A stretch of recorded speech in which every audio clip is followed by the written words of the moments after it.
तो आज मैं आप सबको सबसे पहले आज फिजिक्स का बहुत इंपॉर्टेंट क्वेश्चन लेकर आए हैं। आप सबको मेरे यूट्यूब चैनल पर हार्दिक अभिनंदन, स्वागत है। आप सबको पता है कि ये फिजिक्स में आपको 6 नंबर का क्वेश्चन पूछता है, सिद्ध करे कि उत्तल दर्पण में F बराबर r/2। उत्तल दर्पण में सिद्ध करना है F बराबर r/2। F मतलब होता है फोकस दूरी, R मतलब होता है वक्रता त्रिज्या। मतलब किसी भी दर्पण का फोकस दूरी वक्रता त्रिज्या की आधी होती है। किसी भी दर्पण की फोकस दूरी वक्रता त्रिज्या की क्या होती है? आधी होती है। अब हमको सिद्ध करना उत्तल दर्पण में, तो देखिए यहां से लेके यहां तक एक उत्तल दर्पण बना है जिसमें P फोकस है, P ध्रुव है और F फोकस है, C वक्रता केंद्र है। C क्या है? वक्रता केंद्र। यहां से आपतित किरण लिए। अब आपतित किरण जब लिए तो आपतित किरण लेने के बाद यहां पर टकराया, उधर चला गया परावर्तित किरण। इसको कहते हैं आपतित किरण, इसको कहते हैं परावर्तित किरण। ई से लेके बी तक के ये अभिलंब डाला गया। अब ध्यान दीजिए, जब ये जो यहां से लौटेगा तो एगो फोकस से होकर गुजरता है और एक सी से होकर गुजरता है। वही भाषा हम लिखे हैं क्या कि माना कि एम एन एक उत्तल दर्पण है। देखिए एम से लेके एन तक एक क्या है? उत्तल दर्पण है, जिसमें पी दर्पण का ध्रुव है। पी जो है दर्पण का क्या है? ध्रुव है। ये पी जो है दर्पण का क्या है? ध्रुव है। क्यू आर प्रधान अक्ष है। क्यू से लेके आर तक के इसको हम कहते हैं प्रधान अक्ष। क्या कहते हैं? प्रधान अक्ष या मुख्य अक्ष कहते हैं। एफ फोकस है, एफ है जो क्या है? फोकस है। तथा सी वक्रता केंद्र है। सी क्या है? वक्रता केंद्र है। तथा ए बी आपतित किरण। ध्यान दीजिए, ए से लेके बी तक के ये जो रेखा जा रही है किरण, इसको हम कहते हैं आपतित किरण। यहां से टकराया फिर इस दिशा की ओर जा रहा है, इसको हम कहते हैं परावर्तित किरण। तो डीबी या बीडी होगा, वही देखिए यहां पर लिख रहे हैं। तथा बीडी परावर्तित किरण है। तथा ई बी, देखिए ई से लेके बी तक के ये जो है एकदम बिल्कुल सामने ये लंब डाला गया। क्या डाला गया है? लंब डाला गया है। जो इसमें है वही चीज इसमें लिखे। क्या लिखे? माना कि एम एन एक उत्तल दर्पण, एम से लेके एन तक क्या है? उत्तल दर्पण है, जिसमें पी दर्पण का ध्रुव है। पी क्या है? दर्पण का ध्रुव है। तथा क्यू आर प्रधान अक्ष है। क्यू से लेके आर तक ये क्या है? प्रधान अक्ष है। तथा एफ फोकस है। एफ है जो क्या है? फोकस है। सी है जो वक्रता केंद्र है। ए भी आपतित किरण है। ए से लेके बी तक क्या है? आपतित किरण। अब बी से लेके डी तक के क्या है? परावर्तित किरण है। तथा ई से लेके बी तक क्या है? अभिलंब। बस इतना ही लिखे, जो चित्र बना है उसी को हम यहां पर लिखे। अब ध्यान देते हैं सर, देखिए इसको लिखे सर कोण एक और इसको लिखे सर कोण दू। अब देखिए कोण एक और कोण दू बराबर होगा, क्या है? परावर्तन से। प्रकाश के परावर्तन के नियम के अनुसार कहता है आपतन कोण परावर्तन कोण का मान बराबर होता है। तो ये आपतित किरण है और ये परावर्तित किरण है और बीच में अभिलंब है। तो आपतित किरण अभिलंब के बीच बनाए गए कोण को आपतन कोण कहते हैं और परावर्तित किरण और अभिलंब के बीच बनाए गए कोण को परावर्तन कोण कहते हैं। तो आपतन कोण को एक मान लिया, परावर्तन कोण को दो। तो आपतन कोण और परावर्तन कोण बराबर होगा कि नहीं?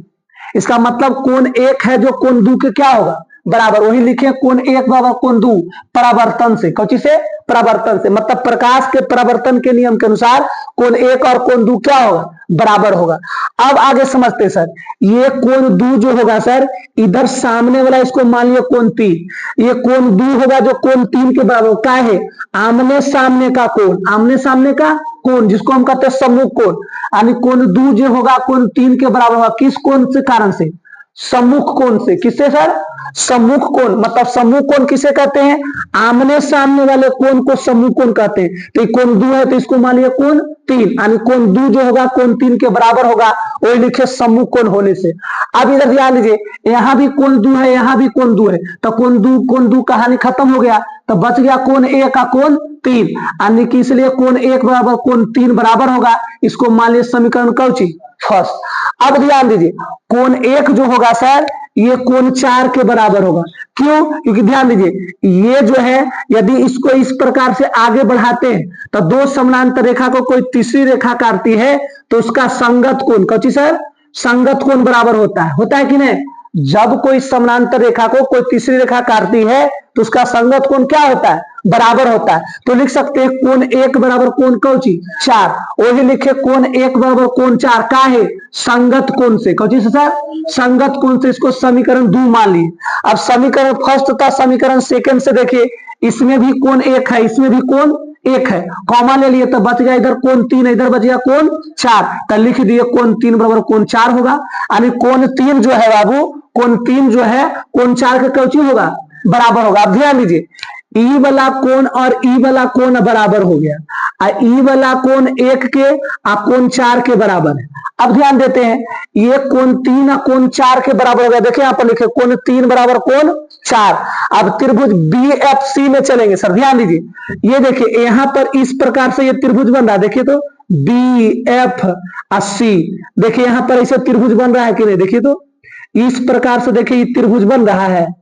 ये जब त्रिभुज बन रहा है बाबू, तो इस त्रिभुज में देखिए दो कोण बराबर है, कोण 3 और कोण 4। जब दो कोण बराबर होता है तो उसके सामने वाली भुजा भी बराबर होता है। तो कोण 3 के सामने वाली भुजा FC और कोण 4 के सामने भुजा कौन सी है, BF ना। यानी ई वाला भुजा और ई वाला भुजा आपस में क्या हो जाएगा, बराबर। जिसकी दो कोण बराबर होता है, जिस त्रिभुज में दो कोण बराबर होता है उसकी दो भुजा भी बराबर होता है। तो देखिए दो कोण बराबर हो गया, कोण 3 बराबर कोण 4, वही लिख ले कोण 3 बराबर कोण 4, इसलिए कोण BFC में त्रिभुज का नाम क्या रखे, BFC, ये त्रिभुज बन रहा है। तो ये त्रिभुज में जब दो कोण बराबर हो गया तो दो भुजा भी बराबर होगा। तो भुजा का नाम B से लेके F तक, F से लेके C तक, वही लिखे बाबू BF बराबर कौची CF। समीकरण किसको क्या मान ली, 3।